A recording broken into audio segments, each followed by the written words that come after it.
Hello everyone, ಕನ್ನಡದಲ್ಲಿ the Hindu ದಿನಪತ್ರಿಕೆಯ ಸುದ್ದಿ ವಿಶ್ಲೇಷಣೆಗೆ ತಮ್ಮೆಲ್ಲರಿಗೂ ಸ್ವಾಗತ. ಈ ಒಂದು ಸಂಚಿಕೆಯಲ್ಲಿ ನಾವು 16 ಜನವರಿ 2025 ದ ಹಿಂದೂ ದಿನಪತ್ರಿಕೆಯ ಸುದ್ದಿ ವಿಶ್ಲೇಷಣೆಯನ್ನು ಮಾಡಲಿದ್ದೇವೆ. ಸೊ ಈ ಒಂದು ಸಂಚಿಕೆಯಲ್ಲಿ ನಾವು ಡಿಸ್ಕಸ್ ಮಾಡ್ತಾ ಇರುವಂಥ ಟಾಪಿಕ್ಗಳ ಬಗ್ಗೆ ನೋಡೋಣ. ಸೊ ಫಸ್ಟ್ ಒನ್ ಈ Gaza ceasefire agreement ready says US and Hamas. So ಏನು ಈ ಒಂದು ಗಾಜಾ ಸ್ಟ್ರಿಪ್ ಅನ್ನುವಂಥದ್ದು ಏನಿದೆ ಅಥವಾ ಗಾಜಾ ಪಟ್ಟಿ ಏನಿದೆ, ಸೊ ಇದಕ್ಕೆ ಸಂಬಂಧಪಟ್ಟಂತೆ ಇಸ್ರೇಲ್ ಮತ್ತು ಹಮಾಸ್ ನಡುವೆ ಏನು ಯುದ್ಧ ನಡೀತಾ ಇದೆ, ಸೊ ಆ ಯುದ್ಧಕ್ಕೆ ಸಂಬಂಧಪಟ್ಟಂತೆ ಕದನ ವಿರಾಮದ ಒಂದು ಒಪ್ಪಂದ ಅನ್ನುವಂಥದ್ದು ಅಂತಿಮ ಹಂತಕ್ಕೆ ಬಂದಿದೆ ಅಂತ ಹೇಳಿ ಇಲ್ಲಿ US ಮತ್ತು ಹಮಾಸ್ ಅವರು ಹೇಳ್ಕೊಂಡಿದ್ದಾರೆ. ಸೊ ಈ ಒಂದು ಟಾಪಿಕ್ GS ಪೇಪರ್ 2 ಅಡಿಯಲ್ಲಿ ಇಂಟರ್ನ್ಯಾಷನಲ್ ರಿಲೇಷನ್ಗೆ ಸಂಬಂಧಪಟ್ಟಿರುವಂಥ ಟಾಪಿಕ್ ಆಗಿದೆ. And the next one he does blood money have a legal standing. So ಅಂದರೆ ಇಲ್ಲಿ ಬ್ಲಡ್ ಮನಿಗೆ ಏನಾದರೂ ಕಾನೂನು ಮಾನ್ಯತೆ ಇದೆಯೇ ಅನ್ನೋದನ್ನು ಈ ಒಂದು ಆರ್ಟಿಕಲಲ್ಲಿ ಡಿಸ್ಕಷನ್ ಮಾಡಿದ್ದಾರೆ. ಸೊ ಇದು GS ಪೇಪರ್ 2 ಅಡಿಯಲ್ಲಿ ಇಂಟರ್ನ್ಯಾಷನಲ್ ರಿಲೇಷನ್ಗೆ ಸಂಬಂಧಪಟ್ಟಿರುವಂಥ ಟಾಪಿಕ್ ಆಗಿದೆ. And the next one is the red flag as ಚೀನಾದ ಎಕ್ಸ್ಪಾನಿಸ್ಟ್ ಸ್ಟ್ರಾಟಜಿ ರೂಲ್ಸ್ ಆನ್. ಸೊ ಇಲ್ಲಿ ಚೀನಾದ ಒಂದು ವಿಸ್ತರಣಾ ಕಾರ್ಯತಂತ್ರ ಏನಿದೆ, ಸೊ ಇದು ಏನಾಗಿದೆ ಅಂದರೆ ಭಾರತಕ್ಕೆ ಒಂದು ಎಚ್ಚರಿಕೆ ಸಂದೇಶವಾಗಿದೆ ಅನ್ನೋದನ್ನು ಈ ಒಂದು ಆರ್ಟಿಕಲಲ್ಲಿ ಹೇಳಿದ್ದಾರೆ. ಸೊ ಈ ಒಂದು ಟಾಪಿಕ್ ಕೂಡ GS ಪೇಪರ್ 2 ಅಡಿಯಲ್ಲಿ ಇಂಟರ್ನ್ಯಾಷನಲ್ ರಿಲೇಷನ್ಗೆ ಸಂಬಂಧಪಟ್ಟಿರುವಂಥ ಟಾಪಿಕ್ ಆಗಿದೆ. And the next one is India must learn from its mining disaster and enforce regulation. So ಇಲ್ಲಿ ಭಾರತ ಈ ಒಂದು ಮೈನಿಂಗ್ ಅಂದರೆ ಗಣಿಗಾರಿಕೆಗಳಿಂದ ಏನು ವಿಪತ್ತುಗಳಾಗ್ತಾ ಇದೆ, ಡಿಸಾಸ್ಟರ್ಗಳಾಗ್ತಾ ಇದೆ, ಸೊ ಇವುಗಳಿಂದ ಪಾಠವನ್ನು ಕಲಿಬೇಕಾಗಿದೆ. ಹಾಗೆ ಇದಕ್ಕೆ ಸಂಬಂಧಪಟ್ಟಂತೆ ಭಾರತ ಹಲವಾರು ರೆಗ್ಯುಲೇಷನ್ಗಳನ್ನು ಕೂಡ ಇಲ್ಲಿ ರಚಿಸಬೇಕಾಗಿದೆ ಅನ್ನೋದನ್ನು ಈ ಒಂದು ಆರ್ಟಿಕಲಲ್ಲಿ ಹೇಳಿದ್ದಾರೆ. ಸೊ ಇದು ಈ ಒಂದು ಟಾಪಿಕ್ GS ಪೇಪರ್ 3 ಅಡಿಯಲ್ಲಿ ಎಕಾನಮಿಗೆ ಸಂಬಂಧಪಟ್ಟಿರುವಂಥ ಟಾಪಿಕ್ ಆಗಿದೆ. ಸೊ ಎಕಾನಮಿಯಲ್ಲಿ ನಾವು ಪ್ರಮುಖವಾಗಿರುವಂಥ ಮಿನರಲ್ಸ್ ಆ್ಯಂಡ್ ರಿಸೋರ್ಸ್ಗಳ ಬಗ್ಗೆ ಸ್ಟಡಿಯನ್ನು ಮಾಡ್ತೀವಿ. ಸೊ ಆ ಮಿನರಲ್ಸ್ ಆ್ಯಂಡ್ ರಿಸೋರ್ಸ್ಗಳಲ್ಲಿ ಈ ಕೋಲ್ ಕೂಡ ಒಂದು ಬರುತ್ತೆ. So next one OA's new policy may be the at the cost of rights. So ಏನು ಇವಾಗ OAದವರು ಒಂದು ಹೊಸ ನೀತಿಯನ್ನು ಏನು ತಂದಿದ್ದಾರೆ ಜಾರಿಗೆ, ಸೊ ಆ ಒಂದು ನೀತಿ ಏನಂತಂದರೆ ಈ ಒಂದು ಮೂಲಭೂತ ಹಕ್ಕುಗಳ ಒಂದು ಉಲ್ಲಂಘನೆಯಾಗಲಿದೆ ಅನ್ನೋದನ್ನು ಈ ಒಂದು ಆರ್ಟಿಕಲಲ್ಲಿ ಡಿಸ್ಕಸ್ ಮಾಡಿದ್ದಾರೆ. ಸೊ ಈ ಒಂದು ಟಾಪಿಕ್ GS ಪೇಪರ್ 2 ಅಡಿಯಲ್ಲಿ ಗವರ್ನೆನ್ಸ್ಗೆ ಸಂಬಂಧಪಟ್ಟಿರುವಂಥ ಟಾಪಿಕ್ ಆಗಿದೆ. And the next one is BSF BGB official hold border coordination meet to strengthen tie. So ಇಲ್ಲಿ BSF ಅಂತಂದರೆ ಬಾರ್ಡರ್ ಸೆಕ್ಯೂರಿಟಿ ಫೋರ್ಸ್, BGB ಅಂತಂದರೆ border guard of Bangladesh. So ಇವರು ಏನು ಮಾಡ್ತಾ ಇದ್ದಾರೆ ಅಂತಂದರೆ ತಮ್ಮ ಉಭಯ ದೇಶಗಳ ನಡುವಿನ ಒಂದು ಸಂಬಂಧವನ್ನು ಅಥವಾ ಒಪ್ಪಂದವನ್ನು ಇಲ್ಲಿ ಬಲಗೊಳಿಸಲಿಕ್ಕೆ ಆ ಒಂದು ಮೀಟಿಂಗನ್ನು ಕೂಡ ಇಲ್ಲಿ ಆಯೋಜನೆ ಮಾಡಿದ್ದಾರೆ. ಸೊ ಈ ಒಂದು ಟಾಪಿಕ್ ಕೂಡ GS ಪೇಪರ್ 2 ಅಡಿಯಲ್ಲಿ ಭಾರತ ಮತ್ತು ಬಾಂಗ್ಲಾದೇಶಗಳ ನಡುವಿನ ಒಂದು ಸಂಬಂಧಗಳ ಅಡಿಯಲ್ಲಿ ಈ ಒಂದು ಟಾಪಿಕ್ ಇಂಪಾರ್ಟೆಂಟ್ ಆಗುತ್ತೆ. ಸೊ ನಾವು ಇವಾಗ ಈ ಒಂದು ಆರ್ಟಿಕಲ್ಗಳನ್ನ ಇನ್ ಡೀಟೇಲ್ ಆಗಿ ಚರ್ಚೆಯನ್ನು ಮಾಡ್ತಾ ಹೋಗೋಣ. ಸೊ ಈ ಒಂದು ಟಾಪಿಕಲ್ಲಿ ಹೇಳ್ತಾ ಇರುವಂಥದ್ದು ಇಸ್ರೇಲ್ ಮತ್ತು ಹಮಾಸ್ ನಡುವೆ ಇರುವಂಥ ಈ ಸಂಘರ್ಷದ ಕುರಿತು. Israel Hamas.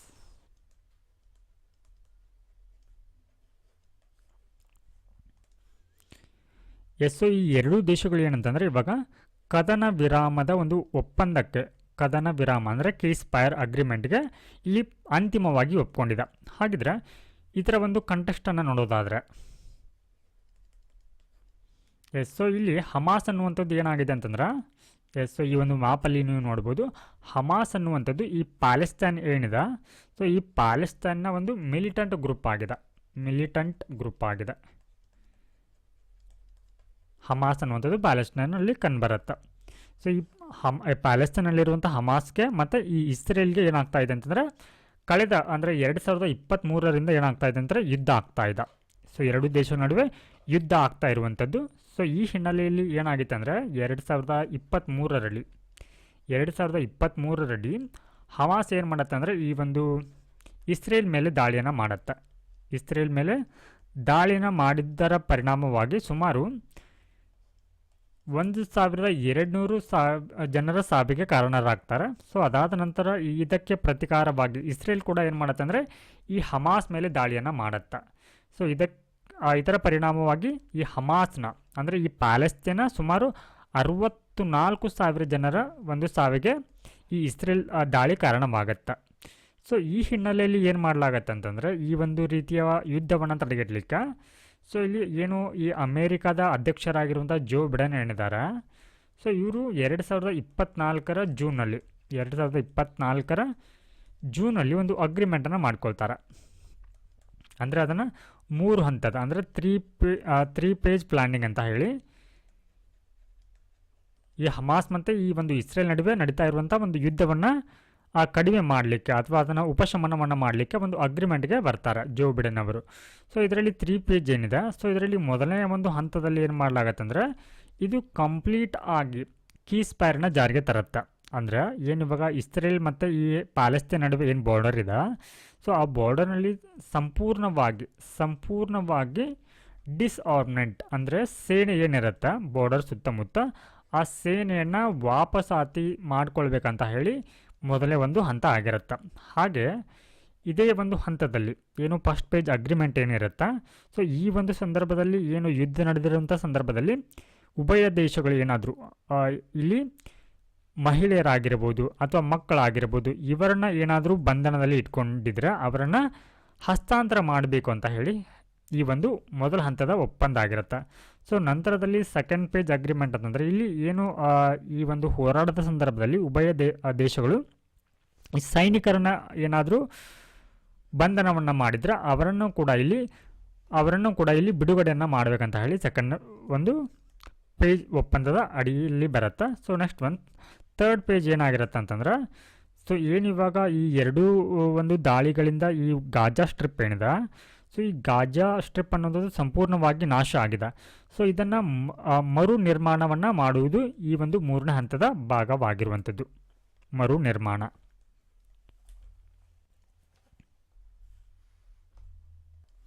ಸೊ ಈ ರೀತಿ 3 ಹಂತದ ಒಂದು ಯೋಜನೆಗಳನ್ನು ಜೋ ಬಿಡೆನ್ ಅವರ ಅಧ್ಯಕ್ಷತೆಯಲ್ಲಿ ತೆಗೆದುಕೊಂಡು ಬರಲಾಗತ್ತೆ. ಸೊ ಇದು ಏನಂತಂದರೆ ಈ ಒಪ್ಪಂದ ಏನಿದೆ, ಸೊ ಇದನ್ನು ಈಗ ಅಂತಿಮ ಹಂತಕ್ಕೆ ತರಲಿಕ್ಕೆ ತಯಾರಿಯನ್ನು ಮಾಡಿಕೊಳ್ಳಲಾಗ್ತಾ ಇದೆ. ಸೊ ಏನಕ್ಕೆ ಅಂತಂದರೆ ಇದನ್ನು ಜಾರಿಗೆ ಈ ಒಂದು ಒಪ್ಪಂದದ ಒಂದು ಮಧ್ಯಸ್ಥಿಕೆಯನ್ನು ವಹಿಸಿರುವಂಥವ್ರು ಜೋ ಬಿಡೆನ್ ಅವರು. ಸೊ ಅವರ ಆಡಳಿತ ಅನ್ನುವಂಥದ್ದು ಈ ಜನವರಿ 20ಕ್ಕೆ ಕೊನೆಗೊಳ್ಳಲಿದೆ.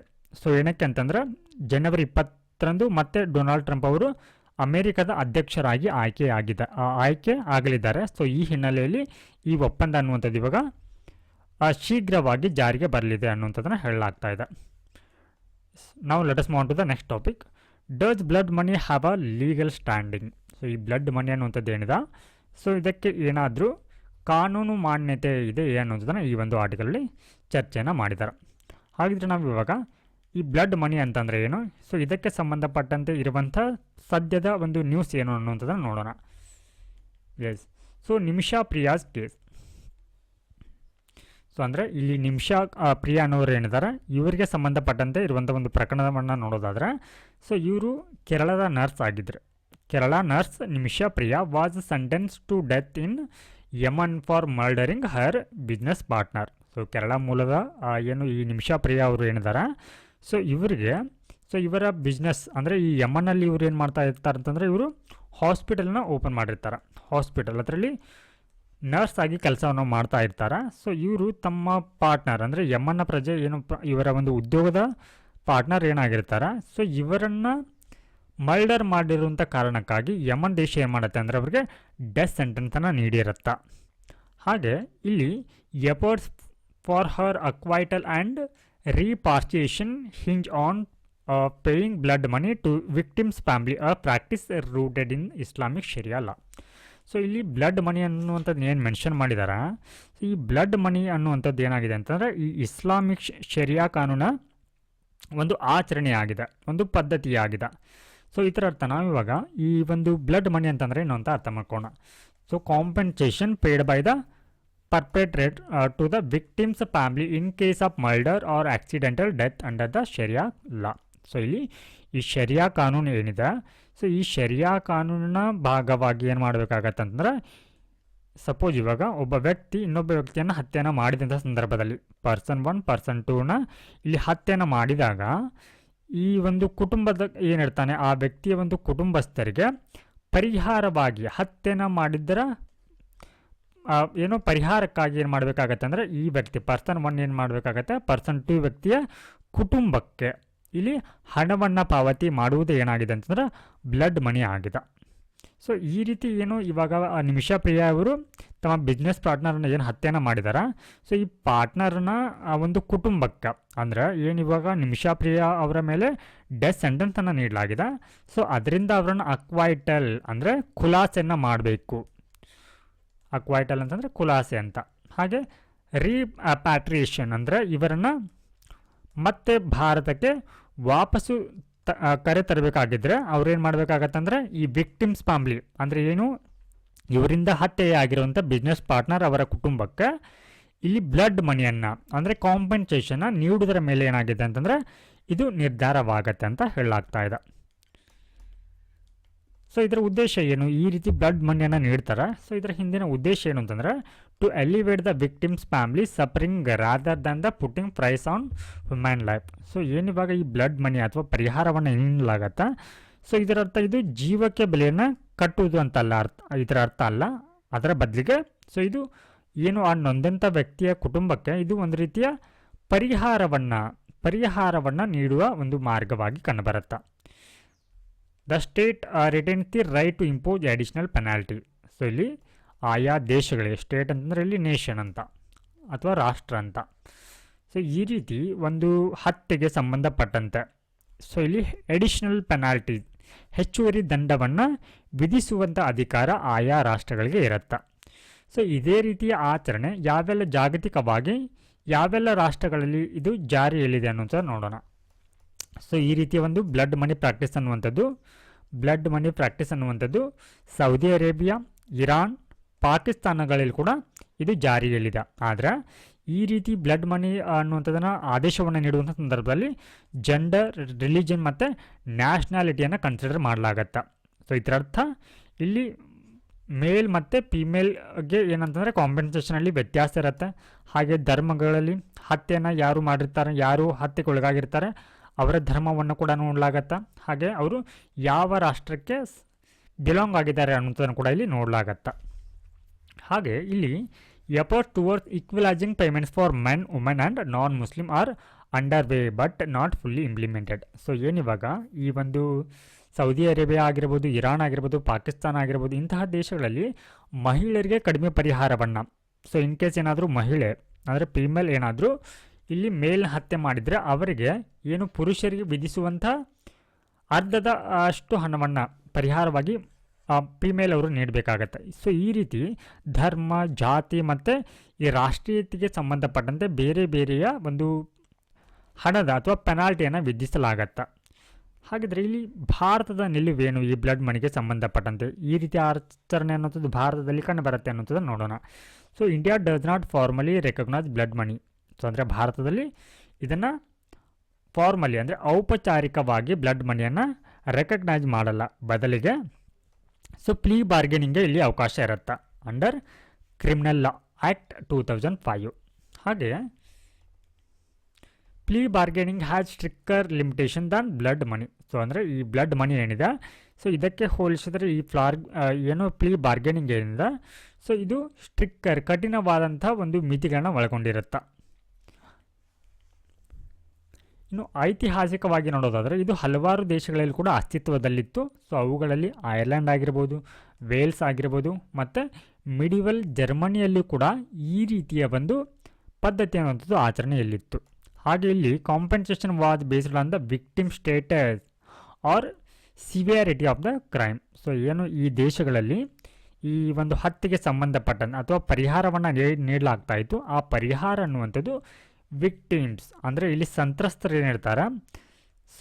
ಏನಿರ್ತಾರೆ ಅವರ ಒಂದು ಸ್ಥಿತಿಗತಿಯನ್ನು, ಸ್ಟೇಟಸನ್ನು ಮತ್ತು ಇಲ್ಲಿ ಸಿವಿಯಾರಿಟಿ ಆಫ್ ದ ಕ್ರೈಮ್ ಅಂದರೆ ಆ ವ್ಯಕ್ತಿ ಮಾಡಿರುವಂಥ ಅಪರಾಧ ಏನಿರುತ್ತೆ ಅದರ ತೀವ್ರತೆಯ ಆಧಾರದ ಮೇಲೆ ಇಲ್ಲಿ ಕಾಂಪೆನ್ಸೇಷನ್ನ ವಿಧಿಸಲಾಗ್ತಾ ಇತ್ತು. ನಾವು let us move on to the next topic, the red flag as ಚೀನಾದ expansionist strategy rolls on. So ಅಂದರೆ ಇಲ್ಲಿ ಹೇಳ್ತಾ ಇರುವಂಥದ್ದು ಚೀನಾದ ವಿಸ್ತರಣಾ ಒಂದು ಕಾರ್ಯತಂತ್ರ ಏನಿದೆ, ಸೊ ಅದು ಭಾರತಕ್ಕೆ ಒಂದು ಎಚ್ಚರಿಕೆಯಾಗಿದೆ ಅನ್ನೋದನ್ನು ಈ ಒಂದು ಆರ್ಟಿಕಲಲ್ಲಿ ಹೇಳಿದ್ದಾರೆ. ಸೊ ಇಲ್ಲಿ ಚೀನಾದ ಅಗ್ರೆಷನ್ ಇಲ್ಲಿ ಬಾರ್ಡರ್ ಸುತ್ತ ಯಾವ ರೀತಿ ಆಗ್ತಾ ಇದೆ ಅಥವಾ ಆಕ್ರಮಣಕಾರಿ ನಡೆ ಅನ್ನುವಂಥದ್ದು ಯಾವ ರೀತಿ ಕಂಡು ಬರ್ತಾ ಇದೆ ಅನ್ನೋಂಥದ್ದು ನೋಡೋಣ. Chinese aggression along the border to major incident highlight threats to ಇಂಡಿಯಾದ ಟೆರಿಟೋರಿಯಲ್ ಇಂಟಿಗ್ರಿಟಿ. ಸೊ ಇಲ್ಲಿ ಇತ್ತೀಚೆಗೆ ಚೀನಾದವರು 2 ರೀತಿಯ ಒಂದು ಕಾರ್ಯಾಚರಣೆ ಜಾರಿಗೆ ತೆಗೆದುಕೊಂಡು ಬರ್ತಾರೆ. ಸೊ ಈ 2 ರೀತಿಯ ಚಟುವಟಿಕೆ ಅನ್ನುವಂಥದ್ದು ಭಾರತದ ಒಂದು ಪ್ರಾದೇಶಿಕ ಒಂದು ಸಮಗ್ರತೆಗೆ ಏನಾಗಿದೆ ಅಂತಂದರೆ ಒಂದು ರೀತಿಯ ಅಪಾಯವನ್ನು ತಂದಿದೆ ಅಂತ ಹೇಳಿ ಇಲ್ಲಿ ಹೇಳಲಾಗ್ತಾ ಇದೆ. ಸೊ ಮೊದಲನೇದಾಗಿ ಏನಂತಂದ್ರೆ ಸೊ ಇದು construction of a dam on the Yarlung Zangbo ಅಥವಾ ಬ್ರಹ್ಮಪುತ್ರ ರಿವರ್. ಸೊ ಈ ಬ್ರಹ್ಮಪುತ್ರ ನದಿಗೆ ಚೀನಾದಲ್ಲಿ ಯಾರ್ಲುಂಗ್ ಜಾಂಗ್ಬೋ ಅಂತ ಕರೀತಾರೆ. ಸೊ ಇದೇ ನದಿಗೆ ಏನು ಮಾಡ್ತಾ ಇದೆ ಅಂತಂದರೆ ಚೀನಾದವರು ಏನು ಅರುಣಾಚಲ ಪ್ರದೇಶ ಏನಿದೆ ಸೊ ಇದರ ಗಡಿಗೆ ಹೊಂದಿಕೊಂಡಂತೆ ಇದಕ್ಕೆ ಒಂದು ವಿಶ್ವದ ಅತಿ ದೊಡ್ಡ ಒಂದು ಡ್ಯಾಮನ್ನು ಕನ್ಸ್ಟ್ರಕ್ಟನ್ನು ಮಾಡ್ತಾ ಇದೆ. ಹಾಗೆ creation of 2 new countries in north eastern Ladakh. So ಈ ನಾರ್ತ್ ಈಸ್ಟರ್ನ್ ಲಡಾಖ್ನಲ್ಲಿ ನ್ಯೂ ಕೌಂಟಿ. ಸೊ ನಾವು ಇವಾಗ ಏನು ನಮ್ಮ ದೇಶದಲ್ಲಿ ಜಿಲ್ಲೆಗಳಂತ ಏನು ಕರಿತೀವಿ ಅದೇ ರೀತಿ ಈ ಚೀನಾದಲ್ಲಿ ಜಿಲ್ಲೆಗಳಿಗೆ ಕೌಂಟೀಸ್ ಅಂತ ಕರೀತಾರೆ.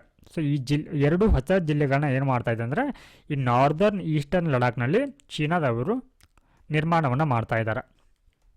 ಹಾಗೆ ಇದಕ್ಕೆ ಸಂಬಂಧಪಟ್ಟಂತೆ ಭಾರತ ಏನು ಮಾಡಿದೆ ಅಂದರೆ ಇದನ್ನು ಇಲ್ಲಿಗಲ್ ಅಂತ ಭಾರತ ಇಲ್ಲಿ ಕನ್ಸಿಡರ್ನ ಮಾಡಿದ. ಸೊ ನಂತರದಲ್ಲಿ hydropower project and transboundary water issues. So ಅಂದರೆ ನಾವು ಇವಾಗ ನೋಡಬೇಕಾಗಿರುವಂಥದ್ದು ಏನಂತಂದರೆ ಭಾರತ ಮತ್ತು ಈ ಚೀನಾದ ನಡುವೆ ಯಾವುದಕ್ಕೆ ಸಂಬಂಧಪಟ್ಟಂತೆ ವಿವಾದಗಳಿದೆ ಅನ್ನೋದನ್ನು ನೋಡಬೇಕಾಗತ್ತೆ. ಸೊ ಮೊದಲನೇದಾಗಿ ಇಲ್ಲಿ ಹೈಡ್ರೋ ಪವರ್ ಪ್ರಾಜೆಕ್ಟ್ ಮತ್ತು ಟ್ರಾನ್ಸ್ ಬೌಂಡ್ರಿ ವಾಟರ್ ಇಶ್ಯೂಗೆ ಸಂಬಂಧಪಟ್ಟಂತೆ ಸೊ ಇಲ್ಲೇನು ಮಾಡಿದೆ ಅಂದರೆ ಚೀನಾದವರು ಡ್ಯಾಮನ್ನು ಏನು ಕನ್ಸ್ಟ್ರಕ್ಟ್ ಮಾಡ್ತಾ ಇದ್ದಾರೆ. So proposed Chinese dam with a capacity of 300 billion kilowatt per hour per year poses significant challenges. So ಏನು ಈ ಚೀನಾ ಈ ಒಂದು ಡ್ಯಾಮನ್ನು ನಿರ್ಮಾಣವನ್ನು ಮಾಡಲಿಕ್ಕೆ ಹೊರಟಿದೆ ಈ ಬ್ರಹ್ಮಪುತ್ರ ನದಿಯ ಮೇಲೆ. ಸೊ ಇದರಿಂದ ಯಾವ ರೀತಿ ಪರಿಣಾಮಗಳು ಆಗಬಹುದು ಅನ್ನೋಂಥದ್ದು ನೋಡೋಣ. ಸೊ ಮೊದಲನೇದಾಗಿ ಏನಂದರೆ reduce water and silt flow to the downstream countries like India and Bangladesh. So ಮೊದಲನೇ ಒಂದು ಪರಿಣಾಮ ಏನಂತಂದ್ರೆ ಇದರ ಏನು ಈ ಡ್ಯಾಮ್ನ ಕೆಳ ಭಾಗದಲ್ಲಿ ಏನು ದೇಶಗಳು ಬರುತ್ತೆ ಅಂದರೆ ಭಾರತ ಮತ್ತು ಬಾಂಗ್ಲಾದೇಶಗಳು ಸೊ ಇವುಗಳಿಗೆ ಏನಾಗ್ಬೋದು ಅಂದರೆ ನೀರಿನ ಹಂಚಿಕೆ ಅನ್ನುವಂಥದ್ದು ಕಡಿಮೆ ಆಗ್ಬೋದು. ಹಾಗೆ ಸಿಲ್ಟ್ ಫ್ಲೋ ಅಂದರೆ ಇಲ್ಲೇನಾಗ್ಬೋದು ಅಂತಂದರೆ ಏನು ಈ ಡ್ಯಾಮ್ಗಳಲ್ಲಿ ತುಂಬಿಕೊಂಡಿರುವಂಥ ಹೂಳು ಕೂಡ ಏನಾಗ್ಬೋದು ಅಂದರೆ ಭಾರತಕ್ಕೆ ಹರಿದು ಬರಬಹುದು. ಹಾಗೆ ಸೊ ಇದು threatens agriculture, fisheries, biodiversity and water security. So ಇದು ಅಗ್ರಿಕಲ್ಚರ್ಗೆ ಯಾವ ರೀತಿ ಪರಿಣಾಮವನ್ನು ಬೀರತ್ತಂತಂದ್ರೆ ಸೊ ಏನು ಬೇಸಿಗೆ ಸಂದರ್ಭದಲ್ಲಿ ಏನಂತಂದರೆ ಇನ್ ಕೇಸ್ ಏನಾದರೂ ಮಳೆ ಕಡಿಮೆ ಆದಂಥ ಸಂದರ್ಭದಲ್ಲಿ ಇವರು ಡ್ಯಾಮ್ಗೆ ಏನು ಮಾಡ್ಬೋದು ಅಂತಂದರೆ ತಡೆಯನ್ನು ಒಡ್ಡಿ ನೀರಿನ ಮೇಲೆ ನಿಯಂತ್ರಣವನ್ನು ಹೇರಿದರೆ ಭಾರತದಲ್ಲಿ ಮತ್ತು ಬಾಂಗ್ಲಾದೇಶದಲ್ಲಿ ಇದು ಕೃಷಿಯ ಮೇಲೆ ಪರಿಣಾಮವನ್ನು ಬೀರುತ್ತೆ. ಹಾಗೆ ಅಲ್ಲಿನ ಜೀವ ವೈವಿಧ್ಯತೆ, ಮೀನುಗಾರಿಕೆಯ ಮೇಲೆ ಕೂಡ ಪರಿಣಾಮವನ್ನು ಬೀರಬಹುದು ಅಂತ ಹೇಳಲಾಗ್ತಾ ಇದೆ. ಹಾಗೆ ಇನ್ನು ಮಾನ್ಸೂನ್ ಸಂದರ್ಭದಲ್ಲಿ ಅತಿಯಾಗಿ ಮಳೆ ಆದಂಥ ಸಂದರ್ಭದಲ್ಲಿ ಏನಾದರೂ ಹೆಚ್ಚುವರಿ ಒಂದು ನೀರನ್ನು ಈ ಡ್ಯಾಮ್ ಮುಖಾಂತರ ಬಿಟ್ಟಿದ್ದಾದ್ರೆ ಈಶಾನ್ಯ ರಾಜ್ಯಗಳಲ್ಲಿ ವಿಶೇಷವಾಗಿ ಅಸ್ಸಾಂ ಮತ್ತು ಅರುಣಾಚಲ ಪ್ರದೇಶದಲ್ಲಿ ಏನಾಗ್ಬೋದು ಅಂತಂದರೆ ಪ್ರವಾಹ ಆಗ್ಬೋದು ಅನ್ನೋಂಥದ್ದನ್ನು ಹೇಳಲಾಗ್ತಾ ಇದೆ. ಹಾಗೆ ಇಲ್ಲಿ ಚೀನಾ ಯಾವ ರೀತಿ ತನ್ನ ವಿಸ್ತರಣಾ ನೀತಿಯನ್ನು ಇಲ್ಲಿ ಅನುಸರಣೆಯನ್ನು ಮಾಡ್ತಾ ಇದೆ ಅಂತ ನೋಡೋಣ. So including renaming location, establishing settlement and incorporating disputed area into the maps. So ಇಲ್ಲಿ ಚೀನಾದವರು ಏನು ಮಾಡ್ತಾ ಇದ್ದಾರೆ ಅಂತಂದರೆ ಈಗಾಗಲೇ ಭಾರತದಲ್ಲಿ ಅಸ್ತಿತ್ವ ಅಂದರೆ ಭಾರತಕ್ಕೆ ಸೇರಿರುವಂಥ ಸ್ಥಳಗಳನ್ನ ಅವುಗಳಿಗೆ ರೀನೇಮಿಂಗ್ ಮಾಡ್ತಾ ಇದೆ, ಅಂದರೆ ತನ್ನದೇ ಆದಂಥ ಹೆಸರುಗಳನ್ನು ಕೊಡ್ತಾ ಇದೆ. ಹಾಗೆ ಈ ಗಡಿಗೆ ಹೊಂದಿಕೊಂಡಂಥ ಅಥವಾ ಭಾರತಕ್ಕೆ ಒಳಪಟ್ಟಿರುವಂಥ ಪ್ರದೇಶಗಳಲ್ಲಿ ತನ್ನದೇ ಆದಂಥ ಸೆಟಲ್ಮೆಂಟ್ ಅಂದರೆ ವಸಾಹತುಗಳನ್ನ ಇಲ್ಲಿ ನಿರ್ಮಾಣವನ್ನು ಮಾಡ್ತಾ ಇದೆ. ಹಾಗೆ ಭಾರತದ ಹಲವಾರು ಭಾಗಗಳನ್ನ ತನ್ನ ನಕ್ಷೆಯ ತನ್ನ ಪೊಲಿಟಿಕಲ್ ಮ್ಯಾಪ್ನಲ್ಲಿ ಏನು ಮಾಡ್ತಾ ಇದೆ ಅಂತಂದರೆ ಇನ್ಕ್ಲೂಡ್ ಮಾಡಿಕೊಳ್ಳಲಾಗ್ತಾ ಇದೆ. ಸೊ ಇದಕ್ಕೆ ಇತ್ತೀಚಿನ ಒಂದು ಉದಾಹರಣೆಗಳನ್ನು ನೋಡೋದಾದರೆ recent action include creation of counties in Ladakh. So ನೋಡಿ, ಈ ಲಡಾಖ್ ಅನ್ನೋಂಥದ್ದು ಭಾರತಕ್ಕೆ ಸೇರಿರುವಂಥ ಪ್ರದೇಶ ಆಗಿದೆ. ಸೊ ಈ ಒಂದು ಪ್ರದೇಶದಲ್ಲಿ ಏನು ಮಾಡ್ತಾ ಇದೆ ಅಂತಂದರೆ ಚೀನಾದವರು 2 ಕೌಂಟಿಗಳನ್ನ ಅಂದರೆ ಜಿಲ್ಲೆಗಳನ್ನ ಇಲ್ಲಿ ಏನು ಮಾಡ್ತಾ ಇದೆ ಅಂತಂದರೆ ನಿರ್ಮಾಣವನ್ನು ಮಾಡ್ತಾ ಇದೆ. ಹಾಗೆ standardisation of 11 location in Arunachal Pradesh in 2023. So Arunachal ಪ್ರದೇಶದ 11 ಲೊಕೇಶನ್ಗಳು ಕೂಡ ಏನು ಮಾಡ್ತಾ ಇದೆ ಅಂತಂದರೆ ತನ್ನ ವಸಾಹತುಗಳನ್ನ ಕೂಡ ಇಲ್ಲಿ ರಚನೆಯನ್ನು ಮಾಡ್ತಾ ಇದೆ. ಸೊ ಇಲ್ಲಿ ಚೀನಾಗೆ ಸಂಬಂಧಪಟ್ಟಂತೆ ಯಾವೆಲ್ಲ ದೇಶಗಳೊಟ್ಟಿಗೆ ಆ ಒಂದು ಗಡಿ ಸಮಸ್ಯೆಗಳಿದೆ ಅನ್ನೋಂಥ ನೋಡೋಣ. So China's allege overlapping claims in India Arunachal Pradesh and Ladakh. So ಇಲ್ಲಿ ಭಾರತದಲ್ಲಿರುವಂಥ ಏನು ಅರುಣಾಚಲ್ ಪ್ರದೇಶ ಇದೆ, ಲಡಾಖ್ಗಳಿದೆ, ಸೊ ಇದರ ಮೇಲೆ ಸಂಪೂರ್ಣವಾದಂಥ ಹಕ್ಕು ಸ್ವಾಮ್ಯವನ್ನು ಅದು ಕೇಳ್ತಾ ಇದೆ. ಹಾಗೆ ನೇಪಾಳನೊಂದಿಗೆ ಗಡಿ ಸಮಸ್ಯೆ ಇದೆ, ಭೂತಾನ್ ಮತ್ತು ಇತರ ಅಂದರೆ ಅದರ ಬಾರ್ಡರಿಂಗ್ ನೇಷನ್ಗಳೇನಿದೆ, ಸೊ ಆ ಬಾರ್ಡರಿಂಗ್ ನೇಷನ್ಗಳ ಸುತ್ತವೂ ಕೂಡ ಏನಿದೆ ಅಂದರೆ ಚೀನಾದೊಟ್ಟಿಗೆ ವಿವಾದ ಇರುವಂಥದ್ದು. ಸೊ ಈ ರೀತಿ ಏನು ಮಾಡ್ತಾ ಇದೆ ಅಂದರೆ ಚೀನಾ ತನ್ನ ವಿಸ್ತರಣಾ ನೀತಿಯನ್ನು ಇಲ್ಲಿ ಅದನ್ನು ಇನ್ಕ್ರೀಸ್ ಮಾಡ್ಕೊಳ್ತಾ ಬರ್ತಾ ಇದೆ. ಸೊ ನಾವು let us move to the next topic. India must learn from its mining disaster and enforce regulation.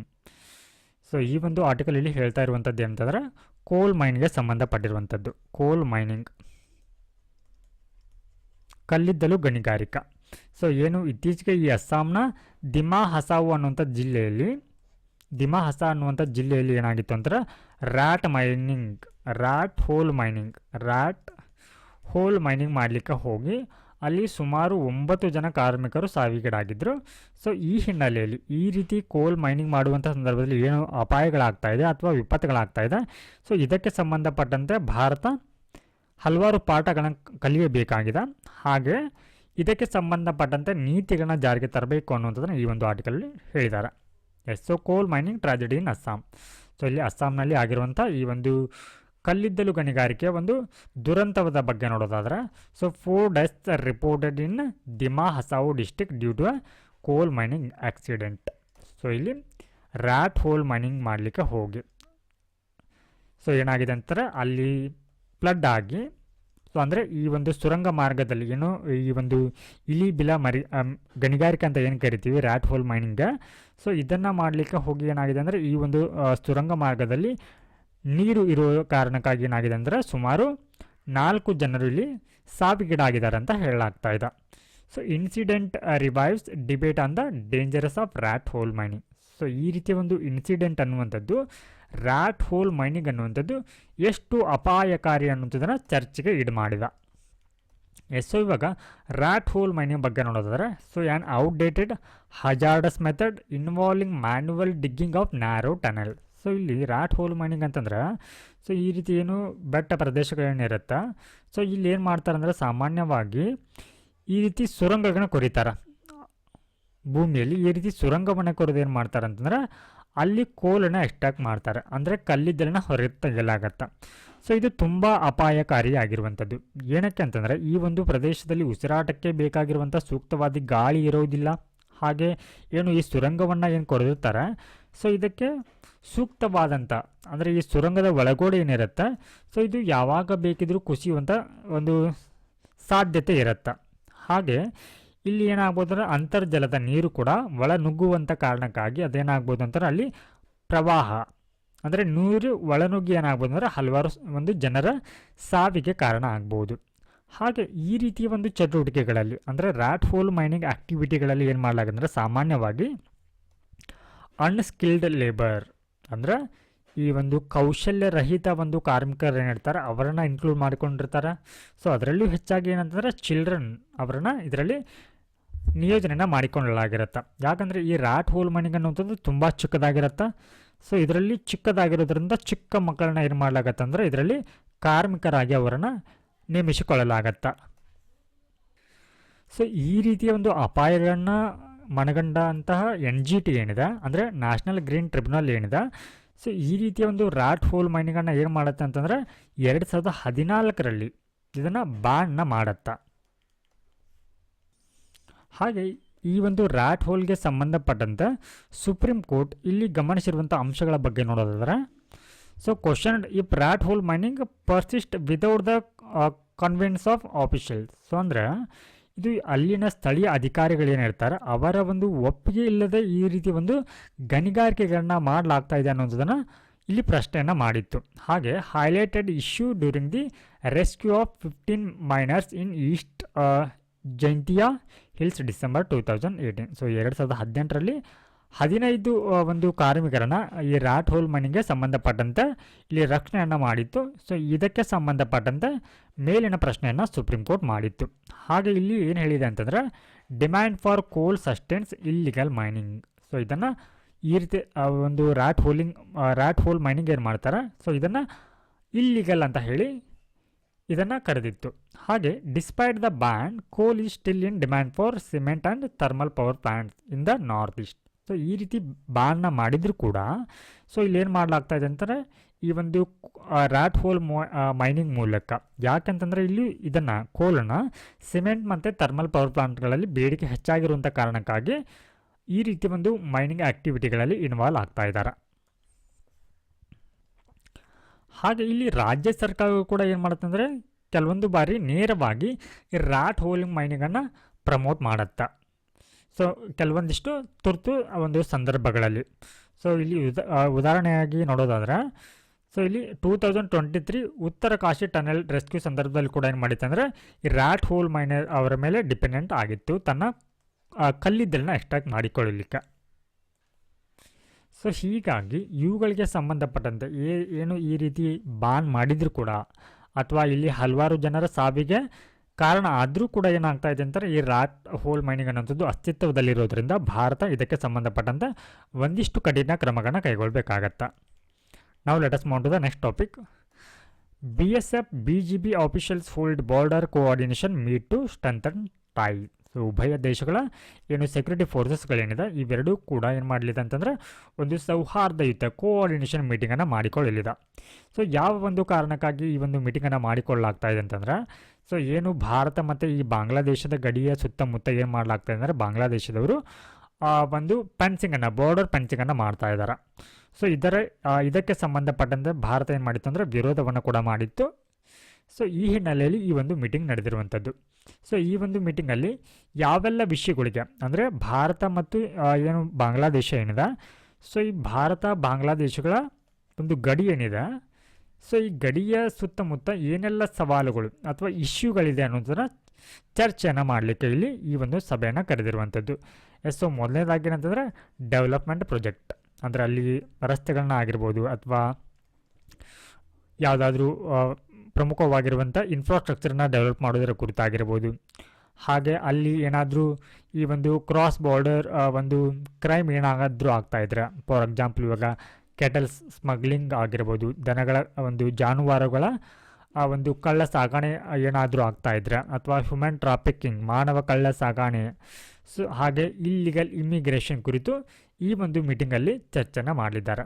So ಈ ನಿಟ್ಟಿನಲ್ಲಿ ನಾವು ತಿಳ್ಕೊಂಡಿರಬೇಕಾಗಿರುವಂಥದ್ದು ಏನಂತಂದ್ರೆ, ಸೊ ಭಾರತಕ್ಕೆ ಏನು ನೆರೆಹೊರೆಯ ದೇಶಗಳಿದೆ ಅಂದರೆ ಏನು ಬಾರ್ಡರನ್ನು ಶೇರ್ ಮಾಡಿಕೊಳ್ಳುತ್ತಾ ಅಂದರೆ ಗಡಿಯನ್ನು ಹಂಚಿಕೊಳ್ಳುತ್ತಾ, ಸೊ ಈ ಗಡಿಯನ್ನು ಹಂಚಿಕೊಳ್ಳುವಂಥ ದೇಶಗಳೊಟ್ಟಿಗೆ ಬಾರ್ಡರ್ನಲ್ಲಿ ಭಾರತ ಯಾವೆಲ್ಲ ರೀತಿಯ ಒಂದು ಸೆಕ್ಯೂರಿಟಿ ಅಂದರೆ ಭದ್ರತಾ ಪಡೆಗಳನ್ನ ನಿಯೋಜನೆಯನ್ನು ಮಾಡುತ್ತೆ ಅಂತ ತಿಳ್ಕೊಳ್ಳೋಣ.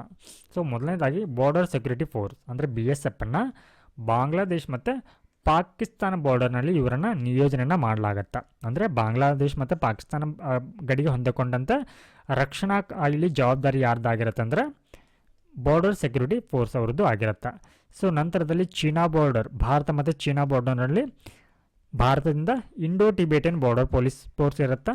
ಸೊ ನಂತರದಲ್ಲಿ ನೇಪಾಲ್ ಮತ್ತು ಈ ಭೂತಾನ್ ಬಾರ್ಡರ್ನಲ್ಲಿ ಸಶಸ್ತ್ರ ಸೀಮಾ ಬಲ, ಹಾಗೆ ಮ್ಯಾನ್ಮಾರ್ ಬಾರ್ಡರಲ್ಲಿ ಅಸ್ಸಾಂ ರೈಫಲ್ ಅವರನ್ನು ನಿಯೋಜನೆಯನ್ನು ಮಾಡಲಾಗಿರುತ್ತೆ.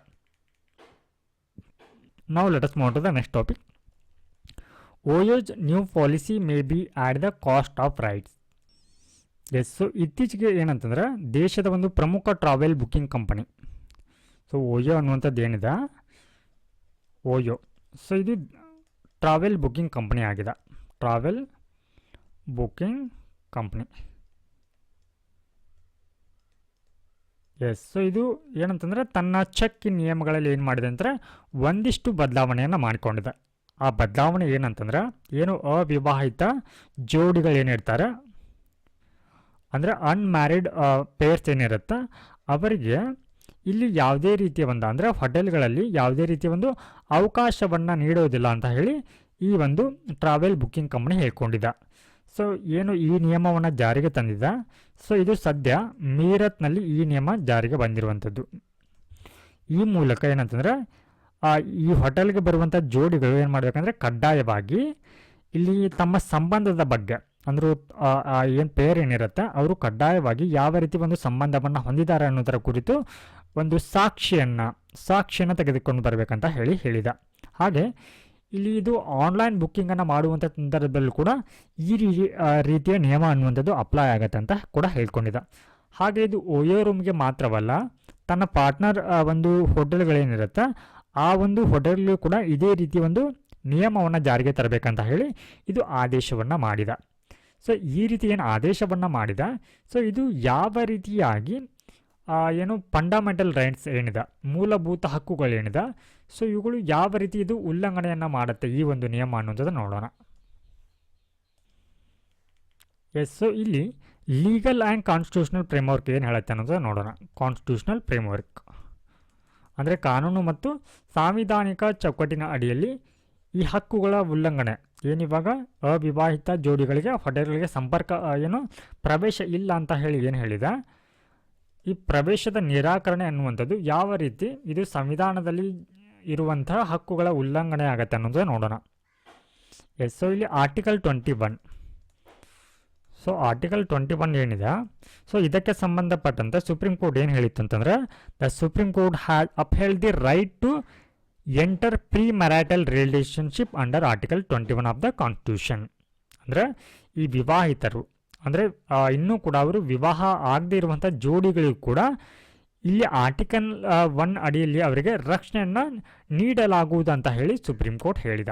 ಹಾಗಿದ್ರೆ ಯಾವೆಲ್ಲ ಒಂದು ಪ್ರಕರಣಗಳಲ್ಲಿ ಸಂದರ್ಭಗಳಲ್ಲಿ ಈ ರೀತಿಯ ಒಂದು ಹೇಳಿಕೆಯನ್ನು ನೀಡಿದೆ ಅಂತ ನೋಡೋದಾದ್ರೆ, Shafin Jahan versus Asokan KM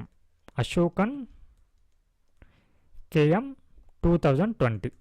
so 2020 ಈ ಒಂದು ಪ್ರಕರಣದಲ್ಲಿ ಕೂಡ ಏನು ಹೇಳಿದೆ ಅಂದರೆ, right to choose a partner is a protected under article 21 ಅಂತ ಹೇಳಿದ.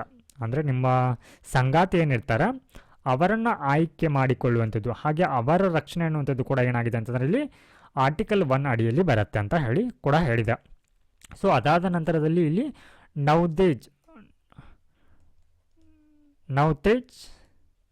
ಸಿಂಗ್ ಜೋಹರ್ ವರ್ಸಸ್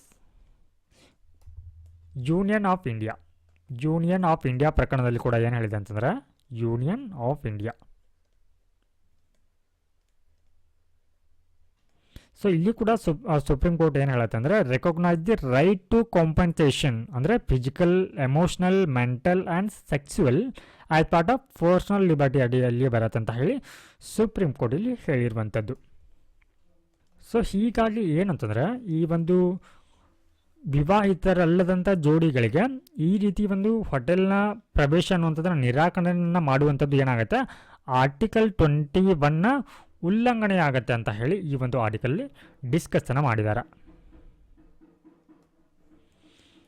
ಸೊ ಇದಿಷ್ಟು ಈ ದಿನದ ದ ಹಿಂದೂ ದಿನಪತ್ರಿಕೆಯ ಸುದ್ದಿ ವಿಶ್ಲೇಷಣೆಯಾಗಿತ್ತು. ನಮಸ್ಕಾರ.